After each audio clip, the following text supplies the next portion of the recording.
Good day everyone, I'm Carlos Magadas, and today we'll explore the concept of confidence intervals, which help us understand how precise our estimates are. So in chapter 4, we talk about point estimates such as the sample mean or sample proportion. These are single values used to estimate unknown population parameters. But one key point to remember is this. Point estimates are almost never exactly equal to the true values, and they're usually off by a bit or even a lot. So, since points estimates aren't exact, we need a way to express how reliable they are. That's where confidence intervals come in. When a sample comes from a normal distribution, we can calculate a range around the estimate that is likely to include the true value. Let's look at a sample to see how this works. So suppose we take a large number of independent measurements of piston's diameter using the same procedure. The sample mean of this measurement is 14 cm, and the standard deviation of the sample mean is 0.1 cm. Since we're using many unbiased measurements, the mean follows a normal distribution. So although the true diameter isn't exactly 14 cm, we can use the standard deviation to figure out how close the sample mean likely is to the true diameter. Of the properties of normal distribution, it's very unlikely that the sample mean differs from the true value by more than 3 standard deviations. So we have high confidence that the true value lies in the interval 13.7 and 14.3. So this gives us 99.7% confidence. On the other hand, there's a lower chance that the mean is within 1 standard deviation, which gives us a 68% confidence level for the interval of 13.9 and 14.1. So these intervals 13.7, 14.3 and 13.9 and 14.1 are examples of confidence intervals. They help us understand how likely it is that the true value lies within a certain range. The wider the interval, the greater the confidence we have that it contains the true value. And later in the chapter, especially in section 5.1, we will learn how to compute these intervals using formulas and apply them in real-world scenarios. So for the chapter 5.1, large sample confidence intervals form a population mean. So first we begin with an example. A quality control engineer wants to estimate the mean fill weight of boxes that had been filled by a certain machine on a certain day. He draws a simple random sample of 100 boxes from the population boxes that have been filled at the machine on that day. He computes the simple mean fill weights to be x bar equals to 12.05 ounce and the sample standard deviation to be s equals to 0.1 ounce. Since the population mean is x bar equals to yung sum na mean or yung mean ng 100 boxes n na 100 boxes is equals into 12.05. So since x bar is the mean of a large sample, the central limits theorem specifies that it comes from a normal distribution whose mean is mu and whose standard deviation sigma x bar equals to standard deviation sigma over square root of 100. So itong figure 5.1, pinapakita lang nito na yung sample mean, ito yung sample mean yung may x bar, and yung population mean nyo ay nasa gitna. Pero we have two intervals, at as you can see, the minimum interval and the maximum interval is sakop nila yung population mean. So this means this confidence interval of 95% confidence interval succeeds in covering the population mean mu.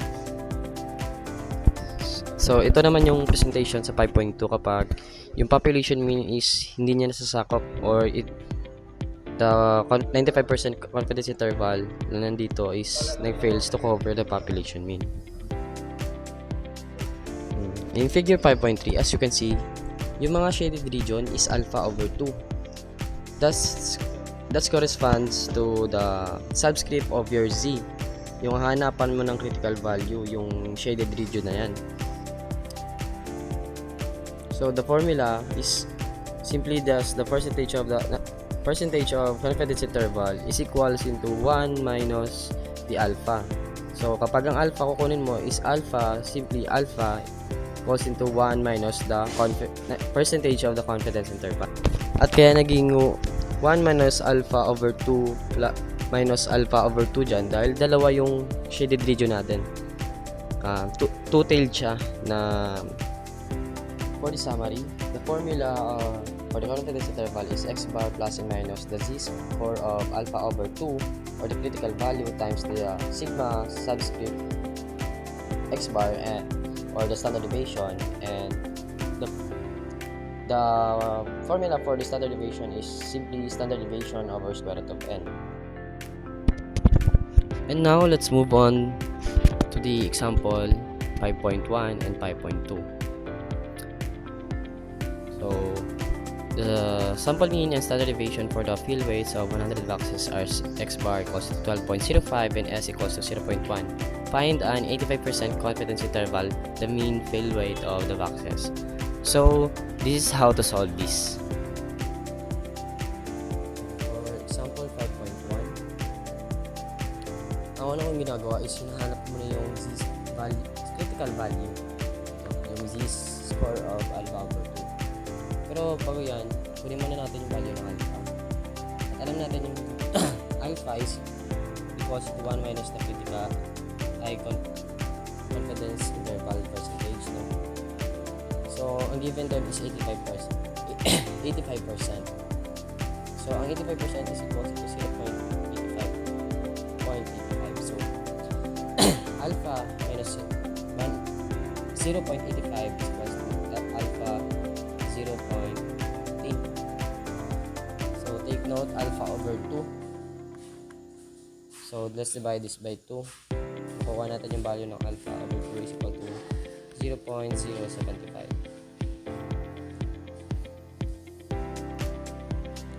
And lagay natin dito. C is equals to alpha over 2. Yung alpha over 2 natin is 0.075. Hanapin natin lang yan sa z table. So ang value niyan is 1.44. So may value na tayo ng z-score of 0.075. That is the critical value.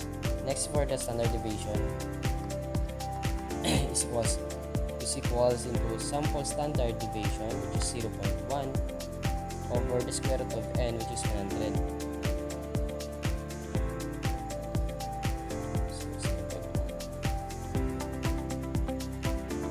Ang value niyan is 0.1 divide the square root of n, so square root of 100, which is 10. 0.1 divide 10 is 0.01. Now we all have the value para sa formula natin ng confidence interval. Substitute na lang natin. So x bar equals to 0.0. So x bar 1.05 plus and minus the z, the critical value of 1.44 times the standard deviation, which is 0.0.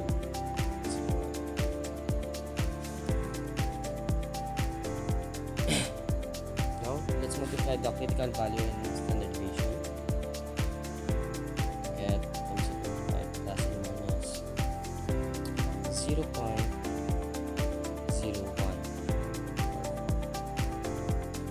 So this is the answer. Para makuha yung dalawang value nito, i-add lang natin at saka subtract yung tawag dito is marginal error. Marginal error. So, 12.75.05 plus minus 0.0144 we get value of 12.0356 and 12.05 plus 0.0144 12.06. Ito na yung sagot. Pwede ito yung sagot, pwede rin ito.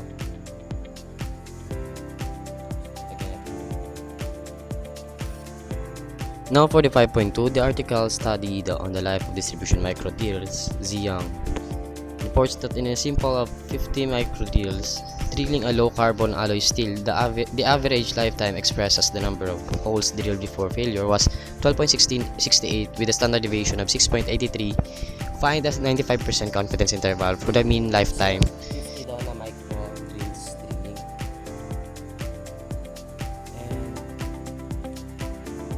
ang expire natin is 12.68. Standard deviation natin is 6.83.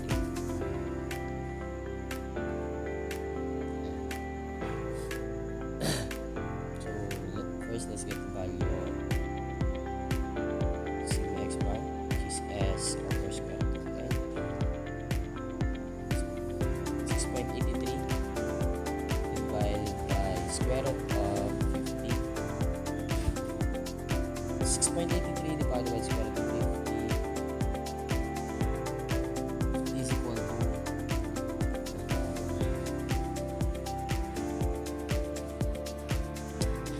0.9659.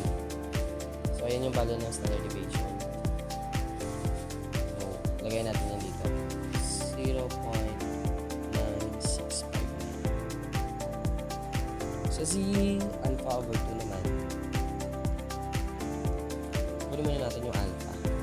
Alpha is equals to 1 minus the percentage ng confidence interval, which is 95%. So ang 95% is equal to 0.95. So the value of alpha is 0.05. At i-divide pa natin yan ng 2 kasi yan yung z-score alpha over 2. So alpha over 2 is equal to 0.25.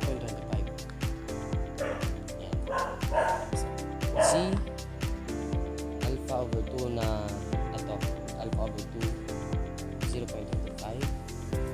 Kung titignan mo yan sa z-table, hanapan mo yung value ng z-score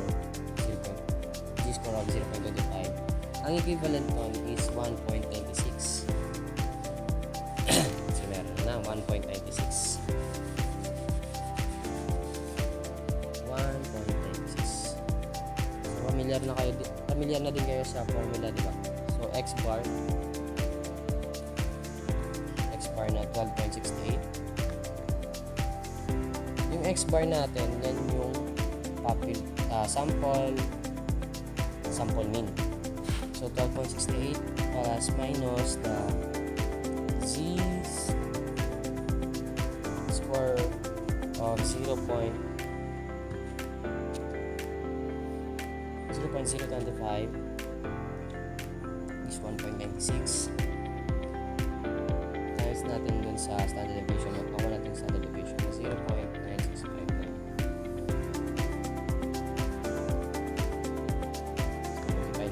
Simplify muna natin ito.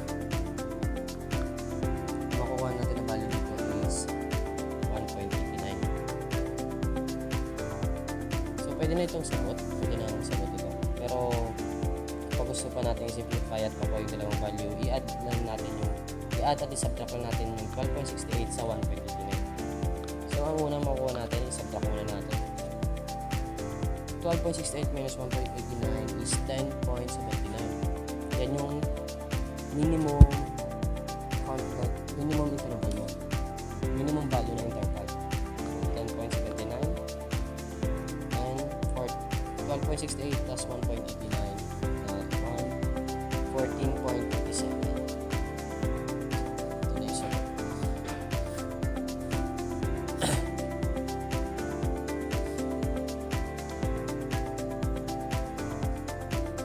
So dito naman sa 5.4, ang hinahanap naman dito 5.4, let's refer to the example 5.2 na data. So we know that x bar equals to plus and minus the z score alpha over 2 times the standard deviation. So let's use that 20.68. But we will use this value positive or the maximum interval, the 14.27 equals into plus, kasi nga yung maximum plus the z alpha over 2 times the standard deviation na ito na the value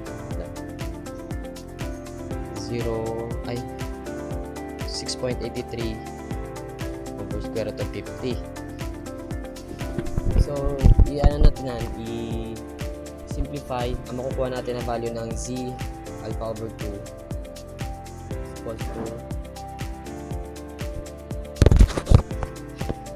equals to 1.646. Tapos pag titingnan natin yan sa z table, ang makukuha natin is approximately 0.5. So ito is approximately 0.05. And kapag aanin natin yan, so ibig sabihin ang confidence interval, so confidence interval is equals to, i-times 2 natin to para makuha natin, kasi since 2-tailed siya, times 2, so 0.10. So alpha equals to 0.10. So 1 minus alpha na 0.10.